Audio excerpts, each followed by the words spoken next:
వ్యక్తులు కావచ్చు, మీ ఫాలోవర్స్ కావచ్చు, రాజకీయాలలో మిమ్మల్ని అనుసరించే నాయకులు కావచ్చు. ఉదాహరణకు చెప్పాలంటే ములుగు నుంచి ఒక అబ్బాయి ఉంటాడు, బుక్యా జంపన్న అని చెప్పి, ఎలాంటి స్వార్థం లేకుండా తన సొంత పైసలతోటి వృద్ధులకు కావచ్చు, పేద ప్రజలకు సేవ చేస్తూ ఉంటాడు.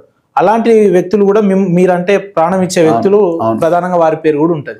అలాంటి వ్యక్తులు మిమ్మల్ని నమ్మి ఈ రోజు రాజకీయాల్లో ఉన్నారు సార్. అలాంటి వ్యక్తులకు మీరు భవిష్యత్తులో ఎలాంటి భరోసా? 100% అలాంటి వ్యక్తుల ప్రయోజనాలు కాపాడడం కోసమే ఆయన ఒక్కడే కాదు, ఇంకా చాలా మంది, మంది శ్యామ్ గానీ, దాసరి ఉషా గానీ, కొమ్ము శ్రీనివాస్, చాలా నర్మదా కిష్టప్ప, ఇంకా ఎంతో మంది, శిరీష్ అనే అమ్మాయి గానీ, ఇంకా చాలా మంది నన్ను చూసి రాజకీయాల్లోకి వచ్చారు.